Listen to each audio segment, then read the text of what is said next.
Ciao Prataroli, oggi più che mai è necessario iscriversi al canale subito perché stiamo parlando di bici e amici e quindi per sapere con chi va in bici bisogna scoprire chi c'è nel canale. Eh sì, il punto è esattamente questo. In molti mi chiedono ma con che bici inizio? Mountain bike, city bike, fat, come si chiama?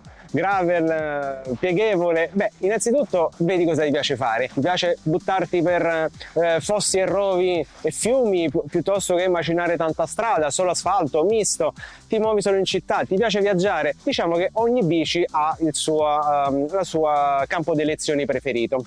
Ma c'è un aspetto che non devi sottovalutare: le persone con cui uscirai. Nel tuo gruppo che bici hanno? Se per esempio nel tuo gruppo hanno tutti delle e-bike e tu hai una muscolare, e beh, farete due uscite un po' diverse. Tu faticherai a stare appresso a loro saranno rallentati, il tipo di uscita sarà diverso. Al contrario, se magari i tuoi amici hanno tutte delle gravel, quindi macinano tanto asfalto, e tu hai una mountain bike, lì andrai un po' più lento, soprattutto su strada. Quindi bisogna valutare bene, con attenzione, il tuo gruppo con che bici esce, in modo da in qualche modo allinearsi. Poi magari cambieranno i gusti, cambieranno le amicizie e si cambierà bici, magari prendendo anche a noleggio, giusto per parlare di un argomento che abbiamo già affrontato. Quindi iscrivetevi.